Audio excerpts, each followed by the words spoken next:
I'm Bob Lee. I'm the editor of the People's Tribune, for those of you who may not know me, and along with our sister bilingual publication, the Tribune del Pueblo, we're happy to be among the sponsors of this series of very important webinars on the struggle for human rights along our southern border.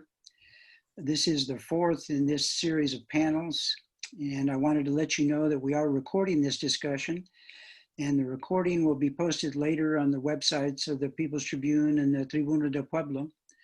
And with that, I'll turn it over to our moderator for this panel, Leno Rose-Avila. Thank you. I want to tell you that I'm very excited. Can my picture come up or no? What do I have to do? You're fine. Oh, I'm fine. Everybody can see me. I can't see myself. So. We see your handsome face, yes. Mentirosa. So my name is Leno Rose-Avila, and I'm part of this great coalition with the two newspapers and director of Building Bridges. And a lot of us came together from all over the country because we wanted to do a caravan from Texas to Tijuana, but the coronavirus got us. And so we sat down and we said, what alternative can we have? We said, well, why don't we do Zoom meetings from and visit the same areas we wanted to. And, it was Hector's idea, wasn't it? Well, I'm muted. Yeah, somebody's. And anyway, so what's important is that we're able to reach a lot of people from all over the country in this process. And today we have some very exciting voices. Two of the women I just met over the telephone and Zoom that we're going to be hearing from, but we have 5 very interesting speakers today. So the first one, and they're going to talk about 10 minutes and then try to save some time for the end for questions. So the first one is Tania Garcia. She's with Espacio Migrante.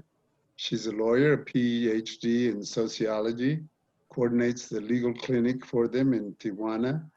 And they provide dignity, care, and humanitarian assistance for anybody, for the migrants that are there and people in the Tijuana area. So Tanya, can you give us your introduction and talk? Sure, thank you all. It is so good to meet you in this new digital way.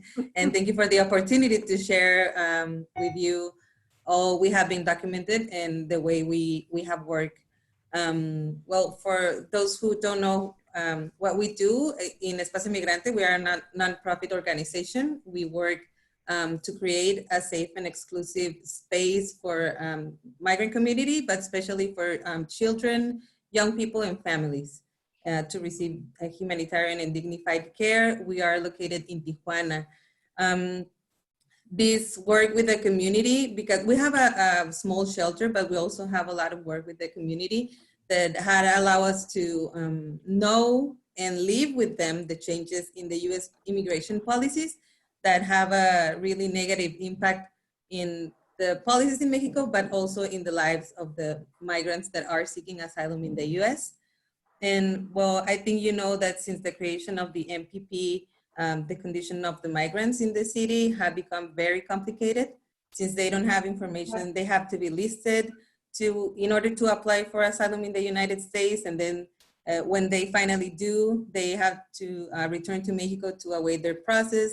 And now, since COVID-19 and the closure of the border, this has represented a great challenge for them and for us as an organization, as we had to completely restructure the work that we usually did and find a new way to approach them and try to help. So we have identified several changes faced by immigrants during the pandemic. For example, with this border closure, asylum seekers are not being received on the metering, the list. And so the families that have been already in MPP, they have to wait indefinitely. So they have been abandoned by the US and Mexico governments because there is no programs for them to apply for some help, as these have an impact to all, but these communities have very special needs Most of them are undocumented. The ones on MPP have like a permission, but a permit, but this doesn't allow them to work. And so a lot of people have lost their jobs, and that means that their living conditions are at risk. So suspending the MPP hearings means the family have to wait longer, and families that were waiting for their last hearing in April or March, now they don't know when they can finish this process, and this has had a profound impact on mental health. So that is one of the things we have documented, the mental health. And in Tijuana, there are not much organization that can provide this kind of service. And also, for many people that have lost their jobs and have issues of housing and food security has been put at risk because there is no programs for the government. So we have been trying to work in alliance with some other organizations as the IOM and Al Otro Lado, Haitian Breed Alliance, and I know I'm forgetting a few, but we are trying to work in a program that we call Migrant Community Support for provide electronic like cards that to give them, and so they can go to the supermarkets and buy some food. We also have been working with the IOM as they have a filter hotel, which involves families and migrants passing a quarantine, and now they are being able to refer to shelters for safe entry in health matters, as healthcare is one of the biggest issues that we are worried about here in Mexico, because if they cannot have access in a regular time now with COVID, that healthcare is one of the most important things there. They should have guaranteed. Well, that's why we need to find new strategies to deal with this kind of problems. And also migrants have their own ways to try to go through all these challenges, as a lot of people have lost their homes and have to go to their networks like friendships to ask them to live with them.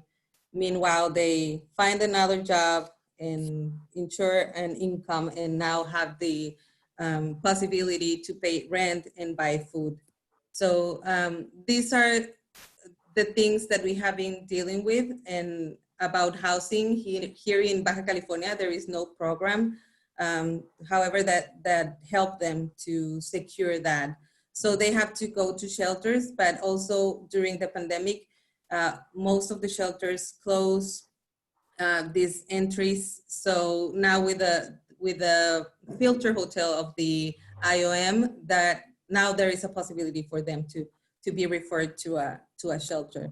And of course, legal representation keeps being a problem here in Tijuana for their cases in the US. There was no easy access to it before the pandemic, and now it's even like worse, you know? And so a lot of people don't know what to do because they have to wait for a longer time, and they are really worried about their process, if they have been canceled or not. So we are trying to refer them to Al Otro Lado and Hayas. There are the two organizations that have legal advice for process in the US, but we know that they are with a lot of work. And well, here in Tijuana, as I am a Mexican attorney, I work with refugees or asylum seekers here in Mexico, but also because a lot of people now that they don't know how many more months they have to wait.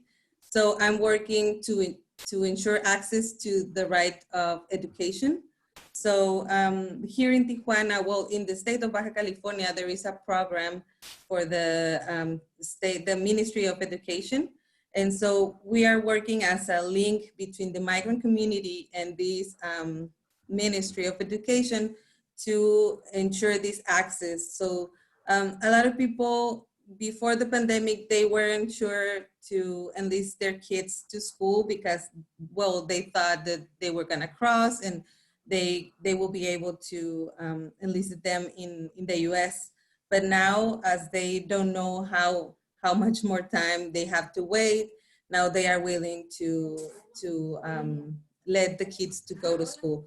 But this is another kind of problem because as this is a new way, they have to work like a digital work. They have to have internet, or they have to have like a cell phone, the smartphone, or a computer, a tablet. And so we're trying to work with that kind of things, and also with mental health. Like these are two of our biggest concerns, because with or in regard to the e-wallets or these cards for the grocery shopping, we are working with some other organizations, and we have been able to make like a GoFound process and to get more resources to help families. But Tanya, you have 1 minute. yeah, sure. Thank you. And so this had been a really difficult time for everybody, for the migrant community. But we are really glad that we have the opportunity to work in alliance with some other organizations and to try to dignify just a little bit that state of them here in Tijuana. So thank you very much for this opportunity. Thank you, Tanya. That was wonderful. Just so everybody's reminded, is we're trying to allow time at the end for questions. So if you put your questions in the chat line, they'll come to us. Now I'd like to introduce to you a woman I met a couple of years ago, Yolanda Varona, who's the director of Dreamers Moms. And she's a mother who has a daughter who is a dreamer in the United States, like a lot of other mothers. And she was deported during a difficult time in her life to Mexico without any support or anything. Yolanda, si tú hablas en unas frases, yo trato de traducir lo mejor que puedo, ¿verdad? Sí, So here's claro. Yolanda Varona. Ok, hola a todos, gracias por invitarme. Mi nombre es Yolanda Varona y soy una mujer deportada. I'm Yolanda Varona. Thank you for inviting me, and I'm a deported woman. Soy madre de una dreamer y de un hijo ciudadano norteamericano. She's a mother of a dreamer. Es una madre de. She's a mother of a dreamer and a son who are in the United States. Hace 10 años fui deportada, los mismos 10 años que no he podido ver a mi hija, y pues bueno, ahora que han pasado los años, he logrado tener un poco de fortaleza para aguantar, y esa misma fortaleza me hizo crear un grupo para ayudar a más mujeres en mi misma situación. She says it's been 10 years since she was able to be with her daughter or see her, and it's been a struggle, but she's been gotten strength from people, from herself, and that gave her the strength to be able to organize the Dreamers Moms, who include Dreamers Moms, and on other occasions, mothers who are deported of veterans. There's a lot of women that need support there. Sí, nuestro grupo ayuda especialmente a madres deportadas, a mujeres migrantes y en ocasiones a algunos dreamers que han tenido que salir deportados. Nuestra meta principal es la reunificación familiar legal, y bueno, es un poco difícil, un poco costoso, pero hemos logrado tener ya varias reunificaciones familiares, y pues bueno, hemos llegado a la conclusión de que esa es nuestra meta principal. She says that principally that they represent deported mothers, and on occasion there are dreamers who've been deported that they have supported. I met one of them that they worked with to help him get him back, and what they're really after is family reunification, which is very difficult. Sí, otra de las cosas muy importantes, especialmente en tiempo de pandemia, es que nos hemos dado cuenta que el cuidado de la salud mental en este tiempo es más importante que nunca. She says that now with the pandemic that mental health has become a greater issue than ever in terms of the women and the families. Hemos conseguido talleres, cursos de ayuda psicológica, de terapistas, psicólogos que nos están ayudando a contener la desesperación que tenemos por no saber cómo están. Algunas no saben cómo están sus hijos, dónde están sus hijos, si los están cuidando bien, si ellos mismos se están protegiendo. Y pues bueno, eso llevó a una de nuestras madres a cruzar la frontera hace más de 2 meses, porque no sabía de Deja sus traducir hijos. un poquito. Y They have ahora done. nosotras no sabemos de ellos. They have done a lot of workshops and work with psychologists and therapists to help families during this difficult time. And one of the preoccupations on top of everything having to do with the epidemic is they don't know how their children are. What is happening to them? Are they okay? And how can they figure out ways to support them? Y les comentaba que una de nuestras mamás deportadas cruzó la frontera en busca de sus hijos porque no sabía de ellos. Cruzó hace más de 2 meses y pues nunca llegó a su destino. No sabemos en dónde está, si está viva, si murió. Y pues bueno, eso nos hace reflexionar en que todavía hay muchas cosas que hacer para poder contener aquí a las madres, para que no tomen esa decisión que Si tomó. entiendo bien que una de las madres cruzó la frontera y no saben qué ha pasado con ella, si está bien o se No. murió o está No, encarcelada. no sabemos nada.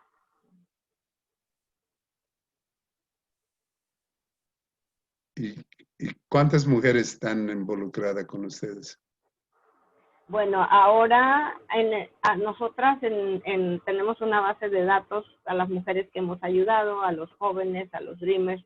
Nosotros tenemos una base de datos donde hay más de 200 personas a las que de una u otra manera les hemos ayudado durante las caravanas, durante los éxodos, a mujeres deportadas.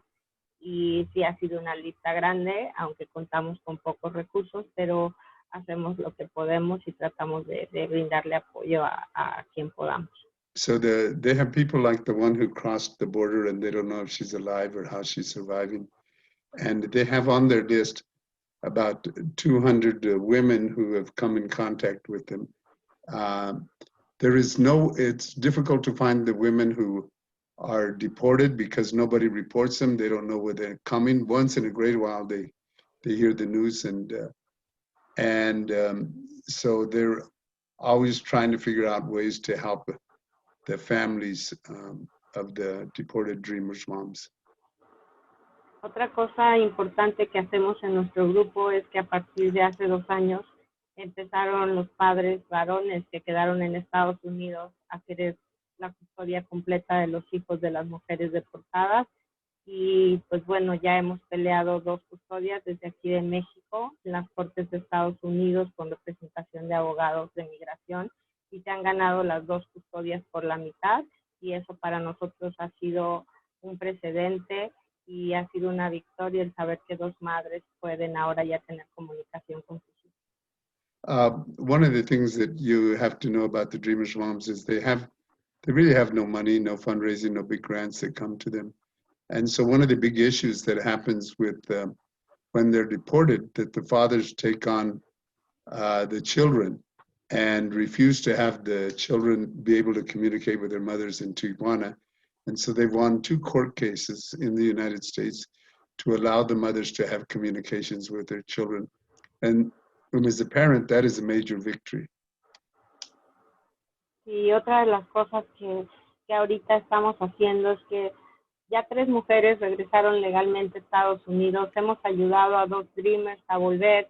Tenemos 2 custodias ganadas por la mitad y 5 de nosotras estamos aplicando por una visa U porque fuimos víctimas de crimen en Estados Unidos. Okay. Y este motivo pudiera regresarnos con nuestra familia. Yeah, so she says that one of the work that they do, which is really tough doing legal work and trying to get reinstated in the United States. And so they've gotten 2 people, 2 mothers that were able to get back because of a U visa, which is one where there's been violence and abuse of the woman. And she's they have 5 women who are in process with their legal process, including Yolanda is one of them that's has their papers in, and they're fighting to get reinstated in the United States, because they when they took them out, they didn't listen to that they had this claim for a U visa when they deported them.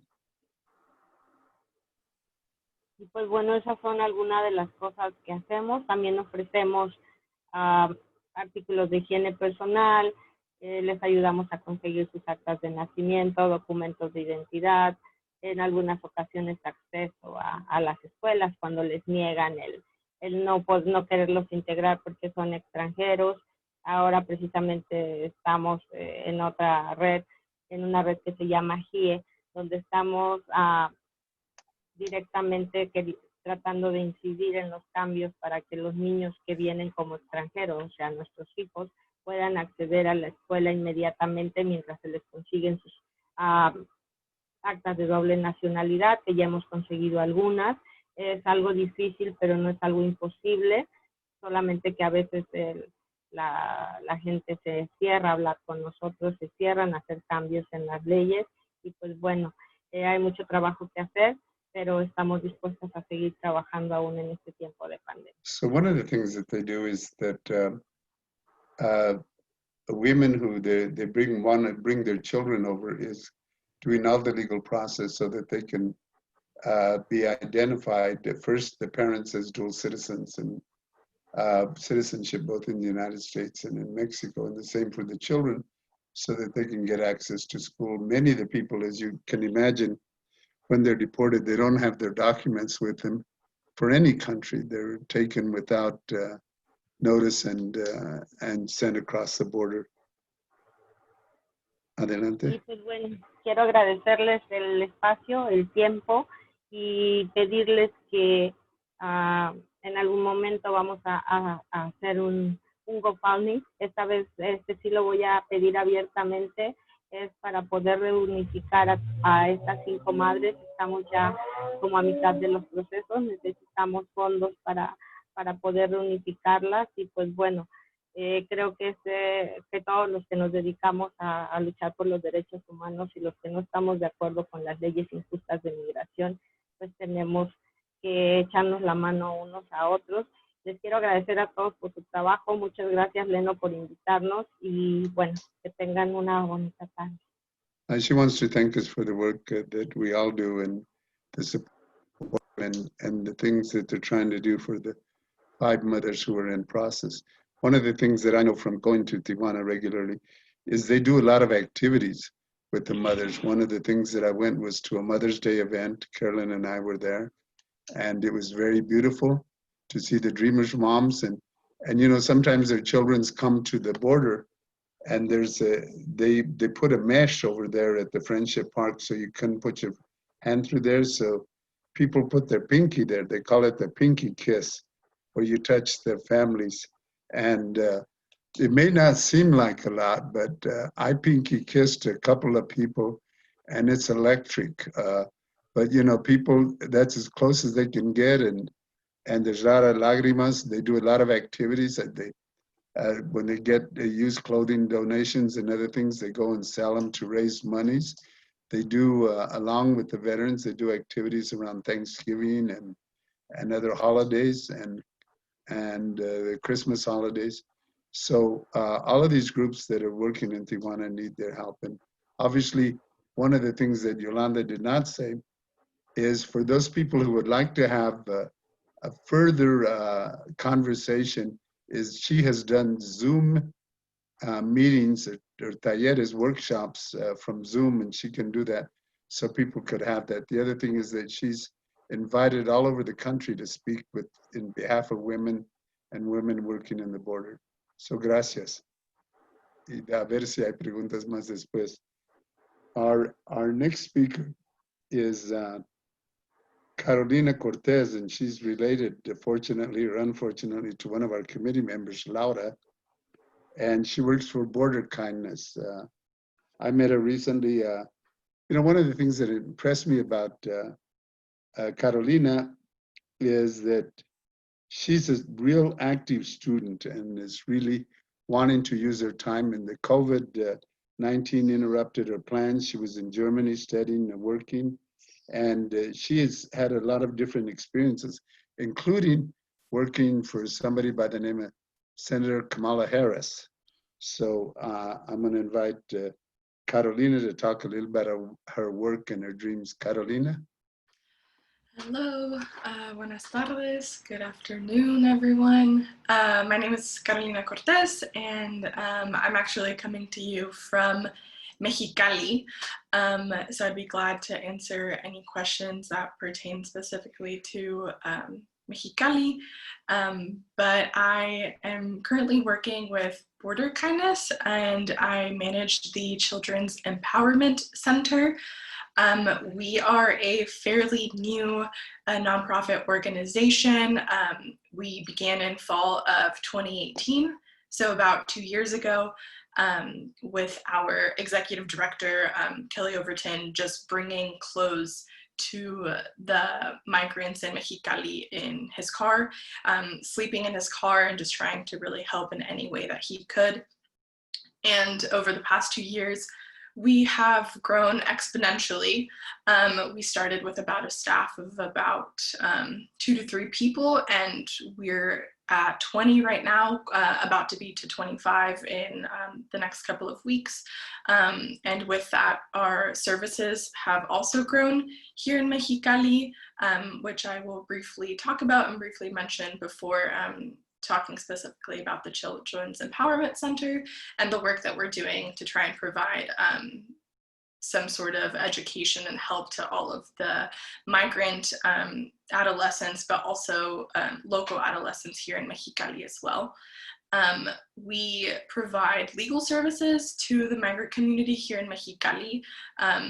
That meant pairing up migrants with lawyers through help of other organizations, providing transportation for migrants to get to their MPP immigration court hearings in Tijuana. That was a lot of the work that we were doing before COVID-19, and we plan on continuing that once, you know, the immigration court situation kind of starts back up. But as of now, we are just kind of the middleman between the migrant community and I would say the immigration court to get them the correct information of when their next court date is. We all know that those dates are getting pushed back, and a lot of the time these people don't have a way of getting that information if it's not coming to our office and asking directly. We also have a full service medical clinic, which has been up and running throughout the COVID pandemic. We are currently, a lot of the people that we help need prenatal care. So that's very exciting that we're able to help women just get access to all of the help that they need to get them through their pregnancy. We have had a couple of COVID or patients that test positive for COVID, so taking the necessary precautions to get them the help that they need here in Mexicali. And very exciting, but we're about to open a sort of like a food kitchen in the next couple of weeks to provide migrants with healthy and nutritious food. A lot of the times it's the only access that they have to getting food, whether it means that morning or that day. And we're really excited to be partnering with a lot of really great organizations that will be helping us donate, but that kitchen will be run independently and will be providing large quantities of food to the shelters here in Mexicali. And we also have a student center, which is the thing that I primarily do. That's kind of what I manage. Our goal right now has kind of shifted as the entire education space has shifted into providing local students and migrants with access to technology so they have the opportunity to continue their education online. This has been specifically challenging because of either lack of awareness of how to use technology, so just basic things like the programs that teachers are using to reach their students, or just not knowing how to use a computer, not knowing how to use a smartphone, or just not having internet or a reliable space to get Wi-Fi. We're really excited to have and be able to provide that space for students, following safety precautions, you know, taking all of the precautions very seriously, but the space is open. We have access to computers, we have internet, we have printing, and all of these things are free of charge for anyone that shows up to the student center. We are also providing tutoring for students whose education has either been disrupted because of their journey from their home country to the border. A lot of these kids haven't had formal education in about a year and a half. So we're trying to provide a service where we analyze where these students are and how we can help them improve without actually having a student be enrolled in the education system, which is another challenge in itself for the migrant parents or the migrant community. And we're also partnering with other organizations to provide educational programming for these students. This is specifically geared towards migrant kids that can't actually enroll into the education system here in Baja California. And these classes will include basic computer skills, coding. We're hoping to do English classes. We're really excited to use virtual reality technology to, you know, give these kids, these youths, not only just like hope and, you know, have them view education and have them view learning as a way to improve not only themselves, but hopefully their future, but also using this as an opportunity for them to find their own interests, find their own passions, and, you know, really kind of develop their own unique set of interests, despite the usually very, very challenging situation that they're in. Like I said, I would be happy to answer any questions that there are about Mexicali, what the situation is currently like in Mexicali, or anything specifically geared towards the education or the challenges that a lot of the youths or adolescents are facing right now during the COVID pandemic. So, Carolina, before I let you go, we have 2 minutes here. I wonder if you could share, because I was very impressed, because you're a bit younger than some of us. Coming back to Mexicali and the area, what motivated you to want to work with an organization like this with so many challenges as a young person? Yeah. So I have personal ties to Mexicali. I live here now. My parents are from here. My family's from here. So for me, it's a little bit more of an emotional tie because I've always seen a lot of the inequality and the poverty that there is here, especially when you come from, you know, like I'm from California. So you see a lot of the wealth and privilege that we have just from being in the United States.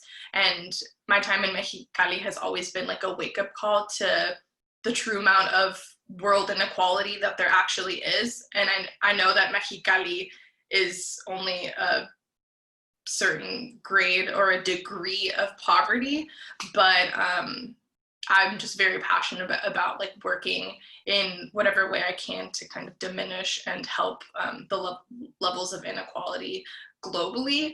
I'm very interested in working with communities from Latin America. I'm Mexicana, so I feel like this is my own way of giving back to my community. But a lot of the times we think of our community as Mexican Americans or people that identify as Latinx in the United States. But I think a lot of the times we forget about the people that are still living in Mexico, in Honduras, in Guatemala. And how their struggles can sometimes be a lot more challenging than what we might face in the privilege of living in the US. Great, thank you very much. I'm very impressed that you would go and work for that organization there and go back to your roots. Now we'd like to hear from Hector Barajas. I started going because my wife was doing some volunteer work with Maria Ornales and some other people at Al Otro Lado, which is a legal firm there in Tijuana.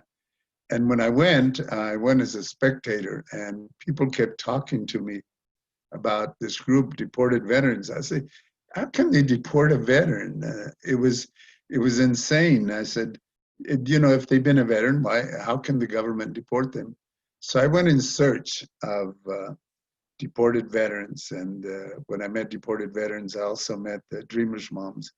But the story of the deported veterans is one that America needs to know about.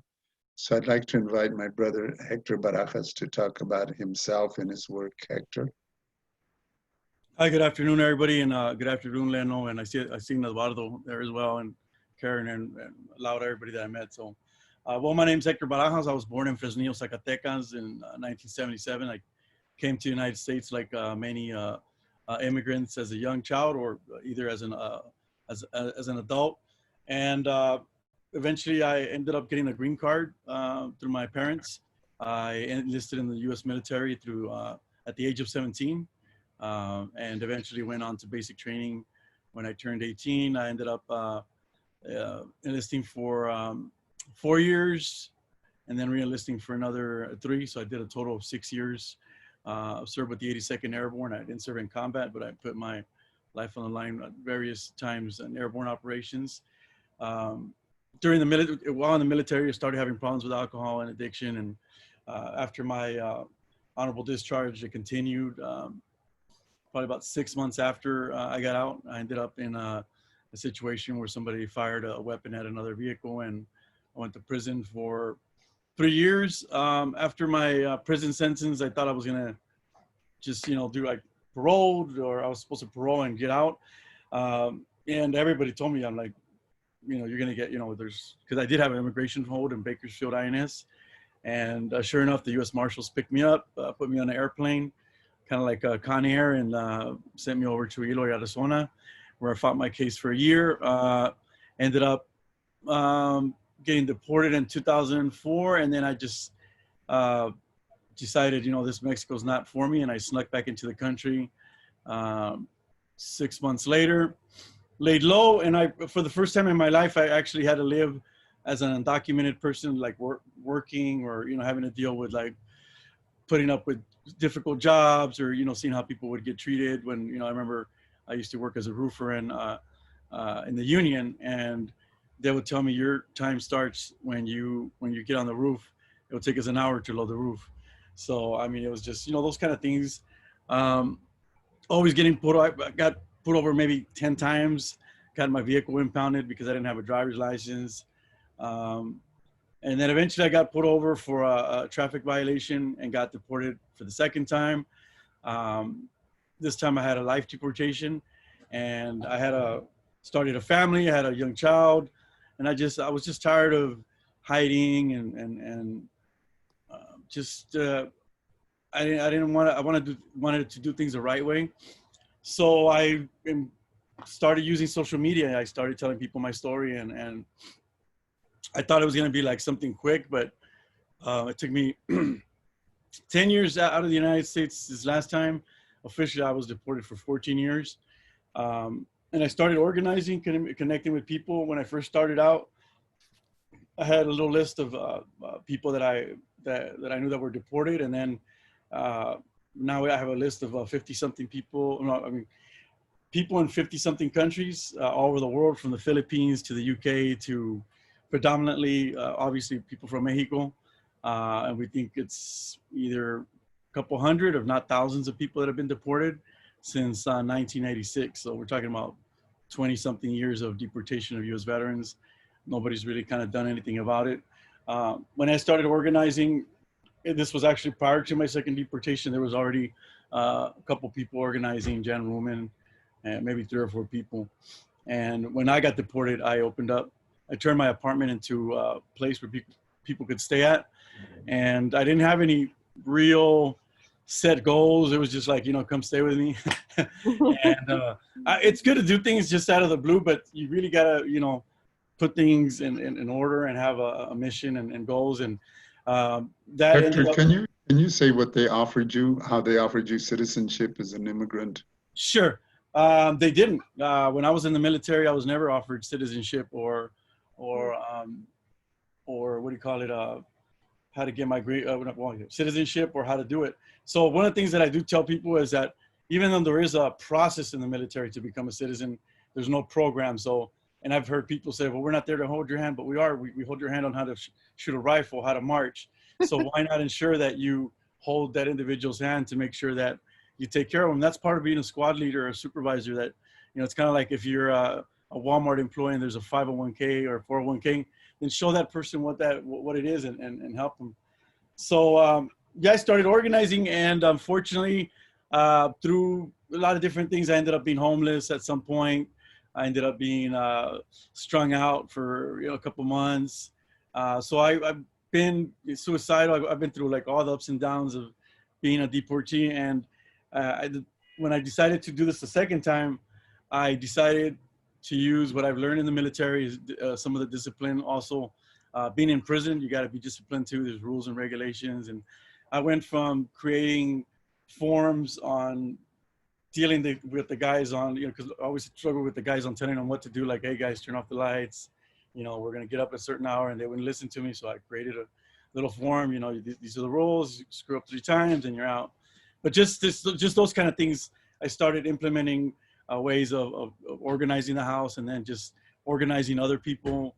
And right now we have another support house in Juarez, and online bunkers like Dominican Republic, which I've been there personally, Haiti, I've been to Costa Rica and different places. And right now we ended up turning into a resource center. So we provide shelter, we provide food depending on what kind of things have been donated. Right now with the pandemic, it's gotten kind of slow. Also clothing, hygiene products. We connect the veterans with job placement with the call centers. We also provide legal assistance, and that's through the partners that we work with, like the ACLU, Public Counsel. Psychological, emotional support. So we have people that volunteer their services. We've had people that have done yoga to individual, one-on-one, peer-to-peer. And now with this COVID, it's also going to be easier because we can do stuff via Zoom. We do community events like Thanksgiving, dinners. We observe all major U.S. holidays. And those are the times when we usually do like observance at the border, and we would get media to kind of cover those things.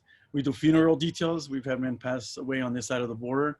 So I've personally done a couple of funeral details, which to me, it's the odd part about it is that when we do take some of the bodies across, they are obviously if they have an honorable discharge, they can get their full military honors, and they're honored by the United States.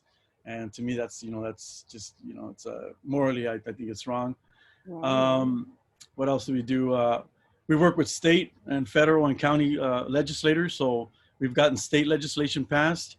On the federal level, we've helped introduce legislation, and then we've also passed county bills like San Diego County, where we have a vet program that still hasn't been in place because of the COVID. And we've had all kind of authorities visit Tijuana, from senators. We've had maybe 3 or 4 congressional visits, anywhere from Tammy Duckworth to Congressman Vargas, Nanette Barragan,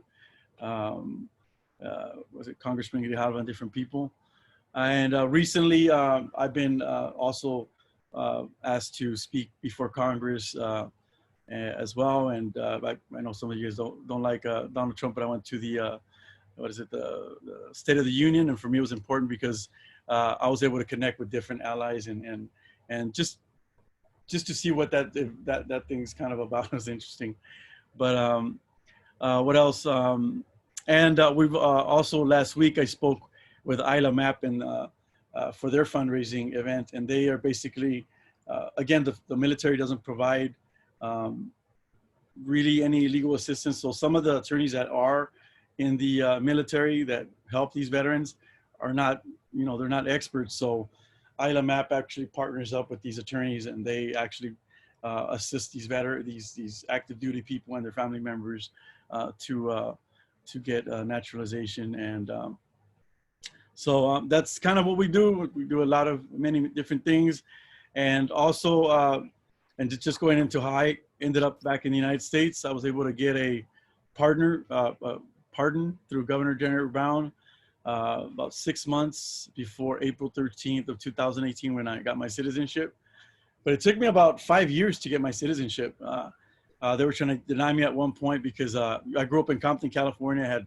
I grew up with a lot of gang members, and some of those guys I still talk to, because they're deported and they live here, and they were trying to deny me for good moral character because I talk to these guys, and I'm like, and basically, I talk to a lot of these gang members because it's more of a social, social interaction.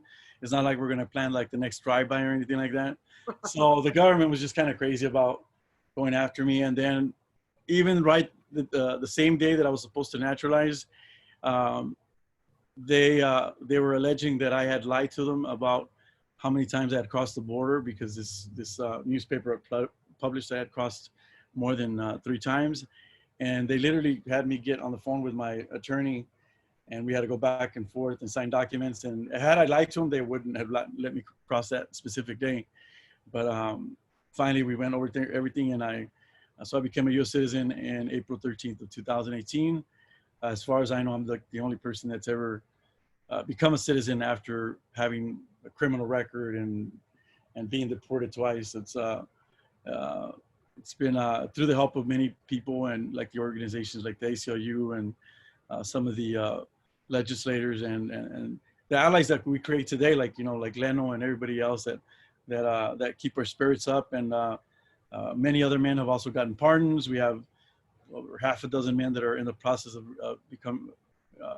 returning home, and also we help many men with their VA benefits. We've gotten over 20 people their VA benefits, anywhere from a couple $100s to $3,000 a month. And in Mexico, $3,000 a month it's a large amount of money. But that's pretty much it. I want to thank you guys for having me on here.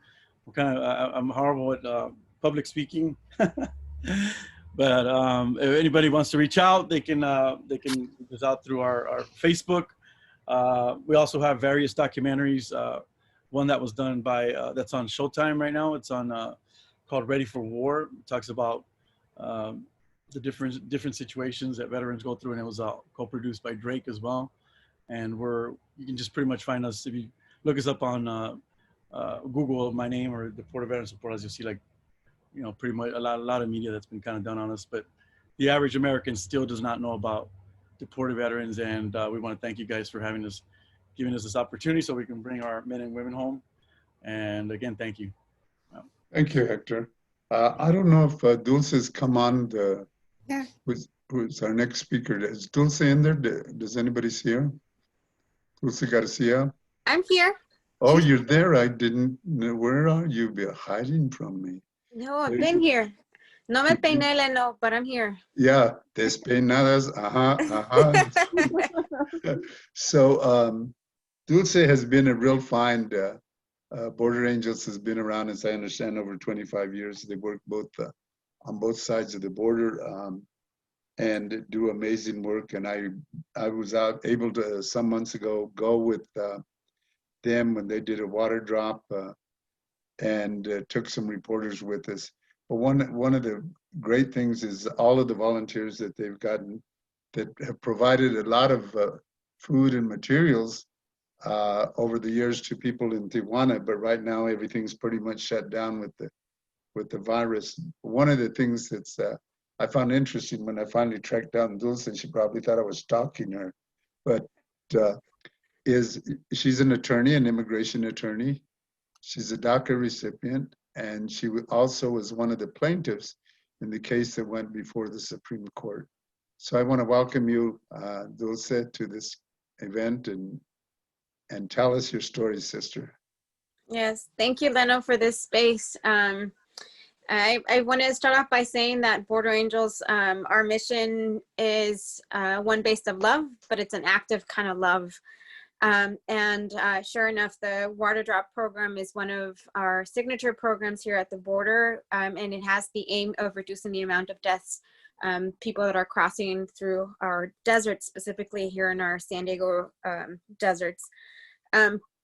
I want to give a few facts. The reason why we have to do this work is as a direct result of the inhumane policies that are in place and have been in place for a number of years. So not unique to this administration, but as a result of this administration and this presidency, we certainly have had the last few years being more difficult when doing our water drops.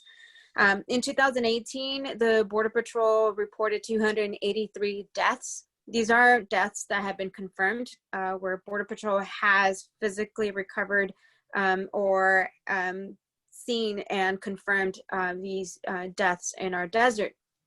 So many other more people go missing in the desert and are never found or are unaccounted for or mislogged and not logged in or recorded as a migrant that was crossing through the desert. As it was said earlier, one example could be the mom that's missing that we know attempted crossing and then we never hear from them. In our office, we're often now, the new thing that we're realizing is we're getting calls from people who say, my person was supposed to have crossed through the ocean and they're missing now. So now we're seeing, the boats that are tipping over and people are dying in our oceans. And people are still dying in our rivers as well. And this is a direct result of funneling people to their deaths as things like Operation Gatekeeper and other criminalization of our immigrant community, other policies and laws that were being put in place, funneling people to their deaths for many years now. For 2019, the numbers are not out. We can only speculate. Border Patrol is not releasing them yet, even though they're overdue for a year. We think maybe because they're higher than usual, but they're not reporting those. But we know that thousands of people have died crossing through our desert. And as I was hearing Hector talk about funerals, we've been providing support as well for people, family members of people that we know passed away in the desert in the last couple of years. So we have noticed the trend where it's not just the single male that's crossing, but we also find items in the desert that indicate that it's families that are crossing. Again, as a direct result of essentially dismantling the asylum process, we see now diapers in the desert, little kids' backpack, little shoes, women hygiene products as we're dropping supplies in the desert. As a result of the pandemic, we stopped doing our public water drops where we would have even 100 people at any one weekend in the desert. And instead, we're strategically dropping water in small groups with folks that are experienced and have done water drops. Our team is out there even if it's 120-degree weather. And we expect tomorrow that it'll be over 110 degrees. And our team's gonna be there dropping water, led by our co-directors, James Cordero, who happens to be in that famous list that was released, like a watch list that the government keeps of immigration lawyers, activists, journalists, and one of our co-water drop directors. And the other director, Jacqueline Arellano, who also does these water drops, have noticed the increased harassment of Border Patrol. And that is a little different from what we experienced before this administration. And the emboldenment of Border Patrol. And for the first time in the many years that we have doing this work, we've had to assemble a legal team in case one of us gets arrested dropping supplies in the desert or blankets in the winter in the mountains. We started this year our bond program because people, when they show up at our doors, and instead of welcoming them, we put them in detention centers, asylum seekers. And I want to share with you guys the recent trend that we see, and what ICE is asking of these folks. You know, these are folks that flee from Cameroon, for example, that flee from Mauritania, African countries, and with nothing on their back, and have suffered through so much trauma. And then we're asking them for $18,000, $21,000, $15,000, $12,000. These are the most recent requests received in the last week or so. $10,000, $10,000, and $12,000. And these are from African countries, as well as Haiti, Cuba, and China. And so it's no coincidence that our Black folks are the ones that are having to go through all of these hoops that the government puts on them, and then asks for essentially a ransom in the thousands of dollars to release these folks. So Border Angels, again, this work is not done in isolation. None of this is done in isolation. But we've been able to bond 56 people just this year alone. When the pandemic hit, we were placing bonds maybe seven sometimes in a week. So this year we've been able to place bonds for 56 people that did not die of COVID, because we were able to get them out, but people are still dying. And ICE is still refusing to release folks, even from Adelanto, when we know there's an outbreak of COVID-19. And when we're ready and willing to bond these folks out, they've shut down the process where we can't even get these folks out. To give you an idea of who the folks that are migrating are, as a quick example, there was a gentleman who migrated from Cameroon through Brazil, spent 6 months in an immigration detention cell in Mexico. And then after traveling through 13 countries, the US put him in a detention center in Otay Mesa for another 6 months. So this guy, after having seen his family be killed in front of him and suffered third-degree burns himself, he was put in a detention center. And then asked for, I think in his case, it was like $7,500 or $10,000 that were being asked of him to be released. That's just a very small glimpse into what these folks are going through as they are migrating to our countries and asking for help as asylum seekers.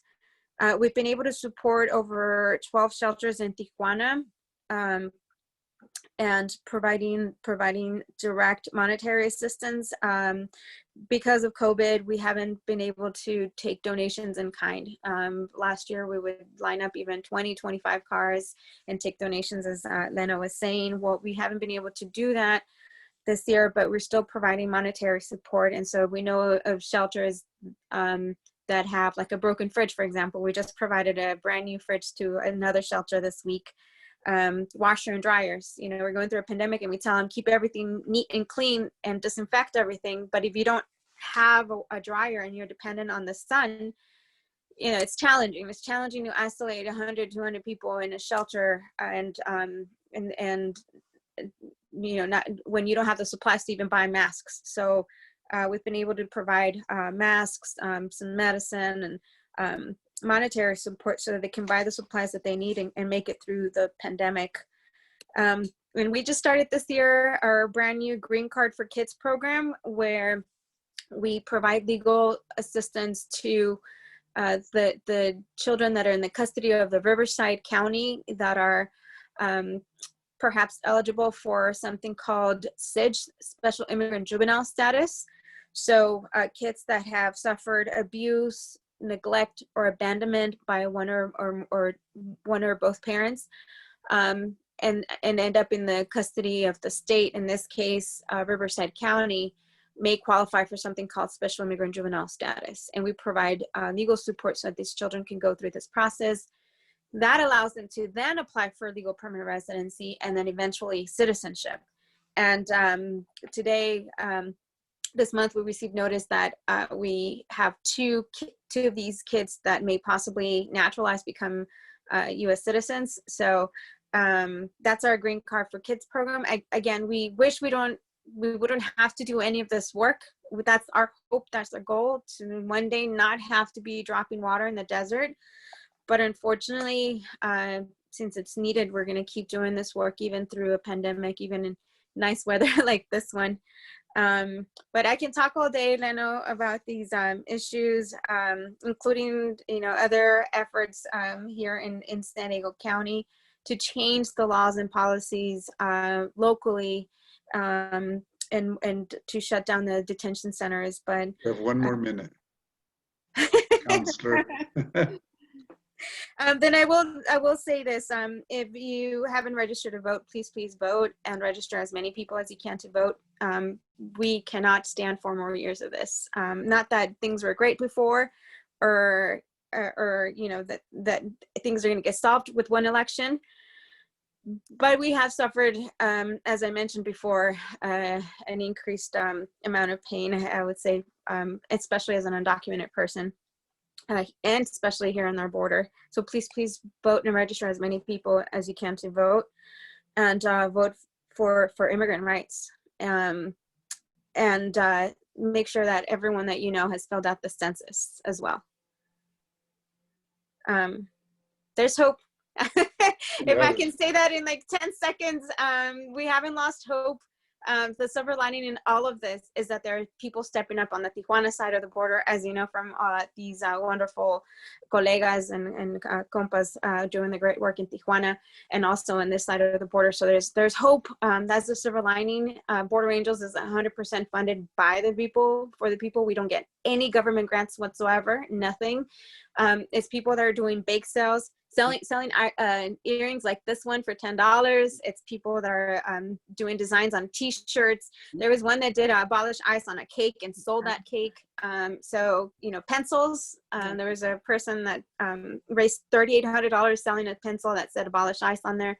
So that's how we're being able to bond 56 people and provide assistance for over 12 shelters in Tijuana. And, so there's hope. Thank you. Gracias. Hay esperanza para todos. Hasta la victoria.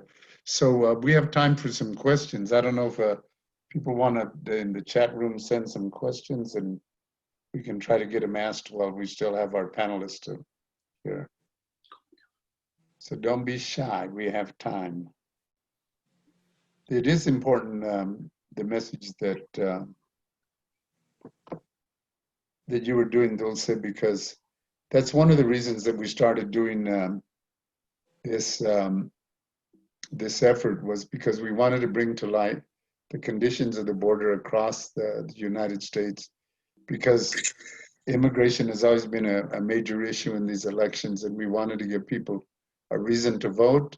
We'll be doing an executive summary on the 29th. We have one more panel after this one, then the executive summary on the 29th of October. And to talk to the media about what we found in themes across the border. And then we hope to have a final document afterwards, a white paper, that we can send out to people, and that they can, so that we can take to the UN, the OAS, and other human rights bodies to tell them what we found, because people seem to forget with everything else that's going around, and people don't understand how much the pandemic has hurt people of color in the United States, and in particular people on the borders on both sides. So are there any questions we get in? Leno? Dulce, go ahead, Laura, you're the boss. No, there's a question for Hector as to how many veterans have been deported. We really don't know. That's one of the part of the what's been introduced in the legislation is for ICE to track veterans. We really wouldn't know, because it's just been going on since the 90s and even beforehand. But they don't ask you. When I went to prison and county jails, they actually asked me whether I was a veteran, and they are able to give statistics for those kind of. But Homeland Security still refuses to do that. So we have no idea. I have about 500 people on my list, but that's just like a very small number of people. Okay, there's another question. Who is able to go back and forth across the border in Tijuana at this time? That's for any of the panelists. So who is able to cross the border back and forth? Yeah, I think I can answer that. The ones that are able to cross back and forth are the citizens and residents, or someone that has an essential activity in the US. So like we as tourists, we cannot go, the asylum seekers cannot cross, so just them. Okay. There's another question. How many migrants are in Mexicali? In Tijuana? Not migrants, asylum seekers, I'm sorry. I can go first. I think as of now, I think actually just our executive director just gave me this number this morning, but the numbers have significantly reduced since the pandemic started and over just the course of the past 2 years. I think as of now, we're probably at around 500 to 1,000, which is significantly less than about 2 years ago when there were between like 2,500 and 5,000 Okay, in Mexicali. Thank you. So what about in Tijuana? We actually don't know like the number because we don't have a census, and a lot of the asylum seekers are not in shelters. But there is the thought that there might be more than 5,000, because there are the asylum seekers, like the ones that are on MPP, the ones that are listed in the metering, and the ones to get enlisted. So we have like 3 categories that goes to the same way. And I just want to answer the question that I just saw about the volunteers. If you are a resident or a citizen, you can cross the border, but if you are not, then you just can't. They might ask you at the gate, why did you cross to Tijuana, but you shouldn't have a lot of problems. Okay. Any more questions? Are citizens being arrested for aiding migrants in the desert? This is for Dulce. Yeah. Well, we saw the prosecution of Dr. Scott Warren in Arizona for doing similar work. And when that trial resulted in a hung jury, meaning they didn't find him guilty, they used resources to then prosecute him a second time. And again, they lost the case and they found him not guilty. But it was definitely, you know, as a message that we're criminalizing humanitarian aid. And this is a white man, right? Dr. Scott Warren. And that's why we have a lot of fear for those of us that are not white men to do this kind of work, particularly to be in the desert doing this kind of work. And that's why we've had to assemble a legal team. And their facilities, No Mas Muertes, has been raided during the summer a couple of times, and they were arrested. Yeah, they're definitely making a case out of their humanitarian aid work. Okay, thank you. Any other questions, Laura? No, that's all. Oh, are the vigilante numbers growing the same? Oh my goodness. So when we've been in the desert, we see our gallons being used as target practice. We don't know if it's Border Patrol, we don't know if it's the surrounding community members, but we're in the desert. Sometimes during our water drops, we hear the gunshots happening and we see people with their target practice happening. And so as you're going through the desert, you see thousands and thousands of shells and casings of signs that people were shooting through there. And then it's heartbreaking to see that our water gallons are being used that way for target practice, right? And so we think like these folks are hopefully acting out of ignorance and not out of hate. But I mean, if you're a migrant crossing in the middle of the desert and you see these and you hear these gunshots, you know, you can only imagine what's happening, especially if you're running from civil unrest. You know, if you're running from a country where you're literally running away from your government and trying to save your own life or the life of your child, it's pretty terrifying. But yeah, just 2 weeks ago, we saw people practicing in the desert. But you know, we've seen the videos of Border Patrol slashing our gallons of water, and so that, I mean, that's all I could really say, is that yes, we've seen the increased harassment by Border Patrol, where they're taking note of our vehicles when we're out in the desert. They're making their presence known. You know, they definitely approach us in a different manner as what they used to do before. My very first water drop in 2014, the Border Patrol agent approached us with the intent of educating us and having a real conversation with him. That has not been the case in the last couple of years. The approach has been more aggressive. Okay. Could you talk about, mention how you mark the water bottles that you put out? What Yeah, you put on them? we constantly change the way that we drop these supplies in the desert, and that's because we're collaborating with other folks and learning from other people that have been doing this work as well, like No Mas Muertes. And so now we place water differently, and you know, we wrap it up differently, but what has stayed the same is the messages that we write on the bottle, messages of encouragement. Just over the summer, we received a call from a family member, a wife of a man that was missing in the desert, and he was able to place a phone call in the desert telling our water drop team that he had used one of our water gallons during his journey and was lost in the desert. Unfortunately, Jose passed away, and the wife had to say goodbye to him through the phone in the desert. But the wife was really grateful that because of that water gallon that he had reached, he was able to place this call and say his goodbyes to her and have a little extra time for him in this life. But we often get calls later of people saying, you know, your socks kept me warm. That pair of socks kept my toes from freezing.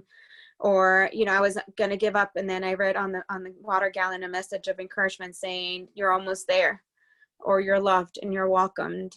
Bienvenido. Sigue tu camino, you know, and people get encouraged by reading that message. And as I started this conversation, you know, our mission is one of love, but it's active. And this is one way that we transmit that love to our neighbor, by writing these messages on these bottles. And we often get calls later saying how encouraging it was for those folks. Okay, that's good. Yeah, what are the numbers of farm workers crossing into the US and back into Mexico in California? Does anyone know? I don't have those numbers of specifically farm workers, but that's a good opportunity to address the immigration policies. So as I mentioned, I'm undocumented, so I'm one of the estimated 11 million people in this country. And the laws that I was referring to earlier, what it caused was it created 5 million of us undocumented in this country in the US, and what we refer to as this golden cage where we can't leave. And the purpose of that was to stop encouraging people from coming into the country. The unintended consequence of that is that it kept us here. So we're not going back and forth across the border, but we have settled here and created roots here in the US. So you have this situation where you have people like me that have been here for over 30 years without a path to citizenship, without a path to become a legal permanent resident. So I'm undocumented. And the only protection I have right now is DACA, and only because we sued the president to defend it. And if this president gets elected, I'm probably going to be one of those people that it's going to end up in a detention center, and it's going to require a bond myself. That's the reality that we still have today in 2020. Now, when the president was elected, there was there's a study that showed there was a net zero migration happening from Mexico. So the same amount of people that were coming into the US were the same amount of people that were leaving the US. And so there was net zero migration. And so the whole idea that we needed this wall to stop illegal immigrants from coming over, quote unquote, it was politicized, but it was factually wrong. Undocumented people like myself have been here in the US for a long time and want to remain here in the US, but we have no path to citizenship and we have no ability to travel across the border. And now this president doubled down on criminalizing our community. So we see now with this administration, incarceration of people that are coming across the border unlawfully. Okay, this one is for Tanya, I believe. How do asylum seekers receive updates on their MPP hearings? Are the judges assigned by DHS or public officials? So the asylum seekers have a number, like the alien number, the number they call their case number. So they can call to a number is given to them to ask for their date for their next hearing, or they can go online and check in the Department of Justice. I think it's, let me just check, justice.gov, gov, they can check their hearings. So what they do is, because now they know they can do that and it's getting easier for them because they have to do that a lot of times. So they can go online or they can call to the organizations they usually go to, and we can help them to check that. But they do not receive like an email or a call or anything. So they have to check for themselves. And about the judges, I actually don't know how they are assigned on the cases. And I just want to say something that I remember about the vigilantes or the hate groups. There is the Southern Law Poverty Center. They do a hate report every year. And actually it's very interesting because they work with the hate groups in all the United States, and they do have located anti-immigrant hate groups on the border and across the United States. So if you can check that, it's very, very interesting. And also I do check that last year, and there is an increasing number from the time that Trump got into the administration, because you know his speech has been like all of criminalization and stuff. So you can check that just as an additional information. And well, yeah. Okay, thank you. And this is for everyone, and I think it's very important.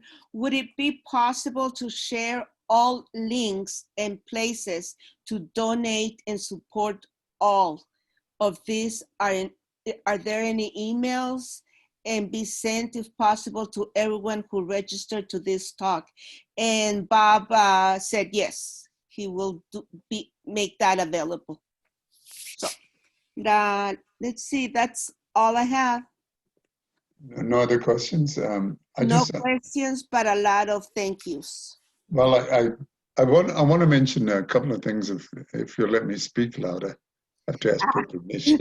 Of course. One of the important parts is that of this work is that since we started along the border in Brownsville and Tamaulipas, that it's incredible the courage that people have working. And I know for those of you in Mexicali and all of the speakers that are here in Tijuana, you risk your health and well-being because the government doesn't want us, both the Mexican and the US government doesn't want you to be doing what you're doing. And so I'm always in awe of the good work that's done with very little resources. These are not multi-million-dollar agencies. People sacrifice, and to see somebody like Carolina come in, part of our youth in energy that we need in this movement to come. And the other thing that struck me as we go across the country, the number of women who have been our panelists. Yes. If you would have done this 25 years ago, eran puros caballos or men. And it shows that at least we're beginning to recognize as a community the strength of good men as well as some great women in doing this work. And that's what makes it available. And for people that, you know, prior to the coronavirus, I was taking delegations into Tijuana, and then now that I know Carolina, I'm going into Mexicali once we can cross the border. But our issue was that when we took activists across the border and they met people like Dulce on this side of the border, that it gave them more reason to talk about immigration issues and to be able to donate and get involved, because immigration change and work doesn't mean you have to be have all the degrees or all the knowledge or all the resources. You just have to have el corazón, the heart, to want to do the work. And the other resources are there, legal, moral, and spiritual.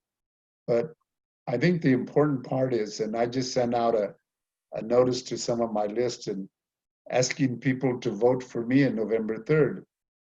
And they said, why vote for you? You're not a candidate. I said, well, when you vote for me, you're voting for you. And when they vote for us, you're really voting for all the people that we care about, the immigrants, LGBTQs, the environment, you know, deported veterans, dreamers' moms, women's rights. And that's what you got to do. And we got to work as people on this side of the border, as if we were the candidate. These were our last weeks to turn out the vote. Mm-hmm. We cannot let the candidates do it. And all, you know, everything from city council to the presidency, people have to vote for people who have good positions on immigration, human rights, women's policies, women's rights, and the differently abled. We have a responsibility, those that are of us that are healthy and can do that. So, and that's been our message since we started, is el voto es tu voz, no lo pierdes, no lo abuses, you know. Your vote is your voice. And then Laura is always does our closings for these events. Oh, no, the only thing I have to say is thank you. I thought to all the panelists, I thought they were great. A lot of good information and a lot of inspiration too. Thank you to Hector also for attending and giving his presentation and for remembering me. And I just want to announce that we're having our next panel on the 14th. And it's going to be on the militarization of the border, and it's going to be organized by Pedro Rios. It's the 14th, am I right, Pedro?